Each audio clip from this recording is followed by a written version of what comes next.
Hey everybody, welcome to your June 2022 astrological forecast.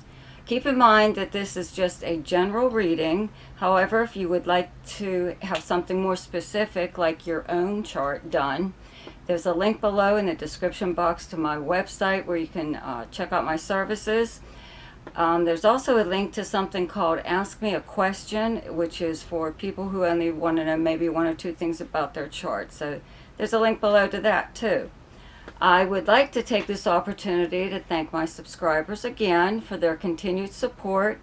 And if you're new to my channel and you like this video, please like and share it. It really helps my channel to grow, along with subscribing, and click on the little notification bell and you'll be notified each time I upload something. Okay, and also check out my weekly forecasts. Hi Aries, welcome to your June 2022 astrological forecast. So Jupiter is in your sign, fully in your sign, so maybe you're starting to experience a little bit of good luck. You know, it's only been there for a few weeks, but maybe your outlook is getting better, or maybe you're just more optimistic, period, right? Okay, looking forward to summer. Well, the sun right now is in Gemini, in your third house where you have the sign of Gemini. It's here up until the 21st. Venus moves here on the 22nd, and Mercury goes into Gemini again, okay, on the 13th. The month starts off, though, with Mercury in retrograde motion in Taurus in your second house, then turns direct on the 3rd and starts moving in direct motion and goes into Gemini again. So, you know, between your second house of income and money and your possessions and your third house of your everyday life, your neighbors, your neighborhood, your siblings, cousins, places and people you would encounter throughout the normal course of your day.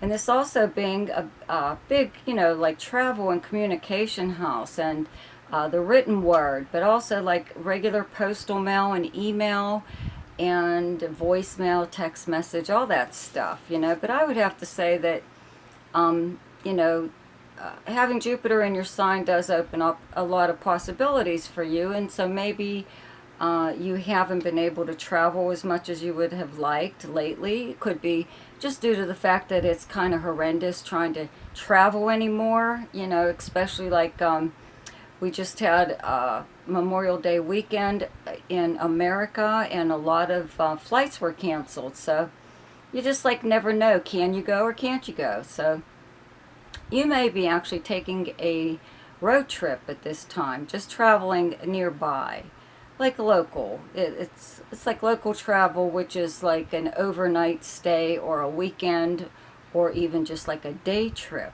okay? When Mercury moves back here, okay, first of all, Mercury was already in Gemini last month, along with Taurus. Mercury was also in Taurus last month. In your second house of money, okay, money and possessions. So I would have to say that when it turned retrograde, first of all, when Mercury was in Taurus in direct motion, you were inquiring about money, your income, you know, just checking out, or just like checking out your investments that you already have. Anything you do to kind of like look for a new source of income when planets are here, but actually you just kind of look for a raise, though, even an increase in your current rate of pay, or if you don't work at all, just there is some form of income that you have coming in to live off of. So a lot of times you just, you know, go to that and see if you can increase that more, okay? Well, anyway, when planets moved into your third house, you may have done an awful lot of communicating, such as phone calls or even writing letters or sending emails, maybe inquiring about money, okay? Because when these planets turned retrograde, you know, maybe that's what you were doing. You were trying to find out where something was. And it could even be a possession of yours that is worth something, you know, worth a lot of money, or it's worth a lot because it means something to you. It's sentimental in a way or something. It could even be like something that's been in your family.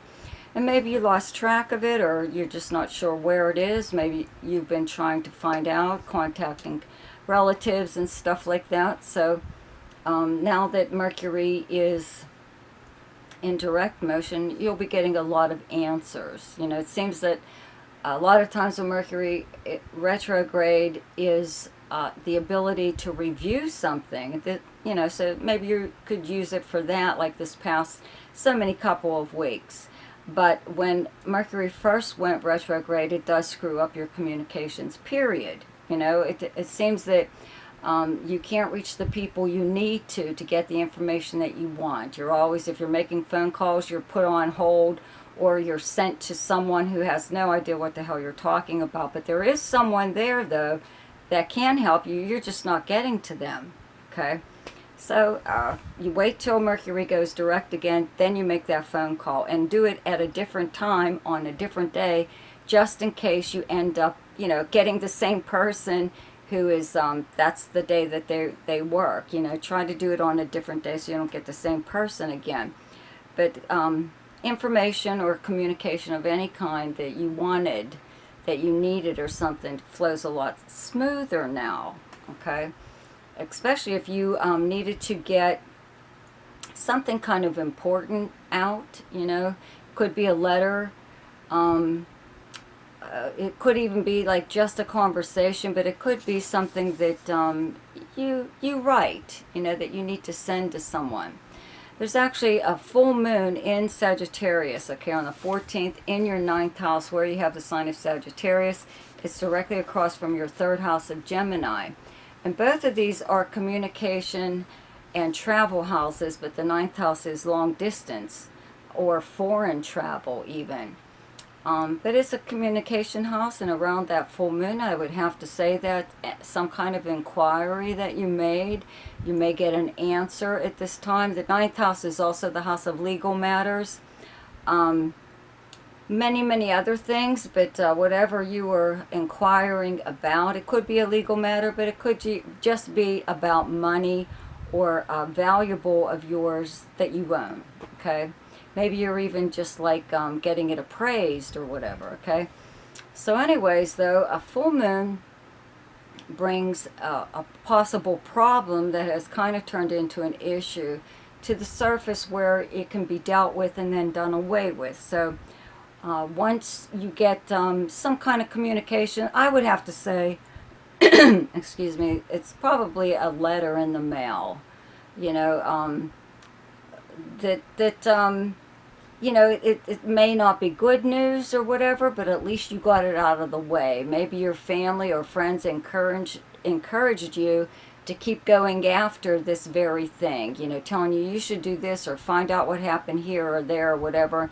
And you may have even known all along, but just to keep them quiet, you did do whatever they wanted you to do. Okay, so when you got back your message, more or less, or the information that you wanted around this full moon of the 14th, it like probably wasn't real good news, but it was something that maybe you even expected. But this way you satisfied everybody involved, okay? Your family or your friends or whatever, they know that you tried your best, okay?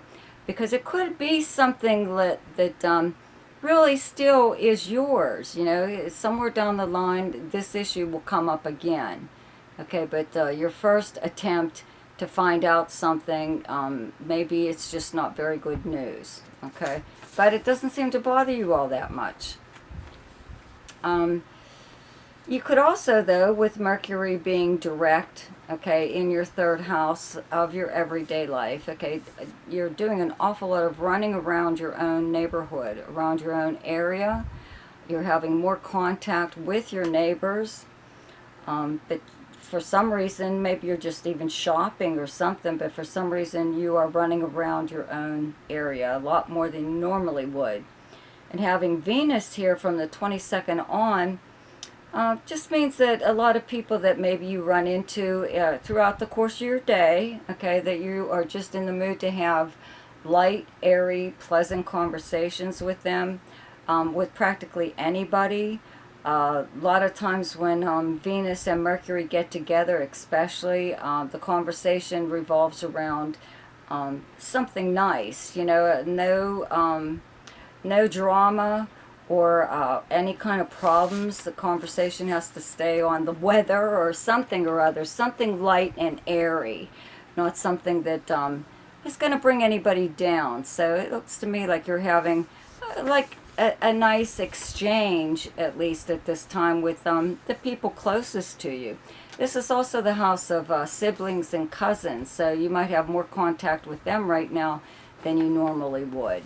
Okay, and then the sun moves into Cancer on the 21st, and there's a new moon in Cancer on the 28th in your 4th house where you have the sign of Cancer. And this is your home life, the property surrounding your home if you live in a house. But it's like where you live. It's your family. It's who you live with. I mean, if you don't have family, you're living with possibly a roommate or even just by yourself. But it's your home. Okay, it's also your past and your childhood. And it's your personal life. So when the sun's here, it brings your attention to wanting to do things within your home that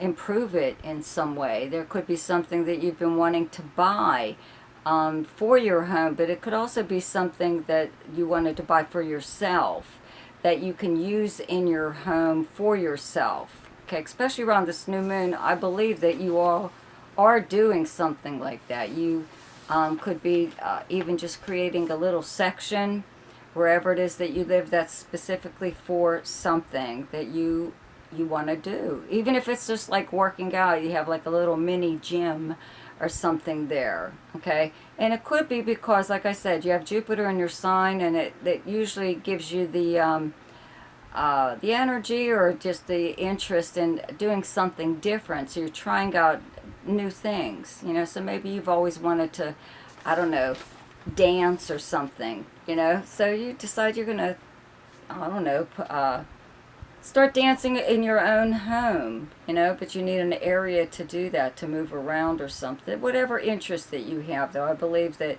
it starts around that new moon.